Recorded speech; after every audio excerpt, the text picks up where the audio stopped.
যখন বললেন আমি আজকে রাতে মসজিদে হারাম থেকে মসজিদে আকসা পর্যন্ত ভ্রমণ করেছি, মসজিদে আকসা গিয়ে 2 রাকাত নামাজ আদায় করেছি, নামাজ আদায় করার পরে আমার আল্লাহ আমাকে একটা উপাধি দিয়েছে, সেই উপাধি হলো ইমামুল মুরসালিন। আমি দেখি সকল নবীর ইমাম। সুবহানাল্লাহ বলেন। আল্লাহ পাক আমাকে মসজিদে আকসাতে সকল নবী, যত নবী আসমান শুরু থেকে শেষ পর্যন্ত এসেছে সকল নবীকে আল্লাহ পাক বাইতুল মুকাদ্দাসে কাতারবন্দি করাইয়া নামাজের জন্য দাঁড়াইয়া আমি মুহাম্মদকে ইমামতি করাইয়া নিয়ে আমাকে ইমামুল মুরসালিন, সকল রাসূলের ইমাম আল্লাহ পাক আমাকে উপাধি দিয়েছে। শুধু তাই নয়, মসজিদে আকসা থেকে মসজিদে হারাম আমি আল্লাহর সাথে আসমান পর্যন্ত বুরাকে ভ্রমণ করেছি, রফরামে ভ্রমণ করেছি, জিবরাইল সহ আমি কিছু দূর গিয়েছি।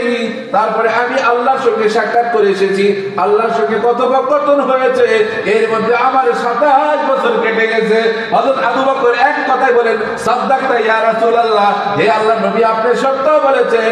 আল্লাহ নবী বলেন, আবু বকর, অনেকে অনেক প্রশ্ন করে ফেললো, অনেকে অনেক কথা বলে ফেললো, অনেকে চিন্তা করলো, অনেকে সন্দেহ করলো, তুমি কোন সন্দেহ ছাড়াই তুমি এক কথায় আমাকে সাদ্দাকতা ইয়া রাসূলুল্লাহ বললে, তুমি আমাকে সত্যবাদী বললে।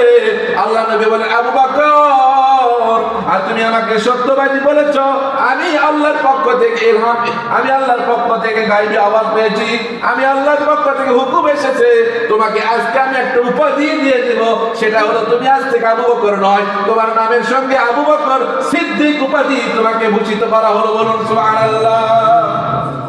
আল্লাহ নবীকে সত্য বলার কারণে আবু বকর সিদ্দিক সত্যবাদী হয়ে গেল। একজন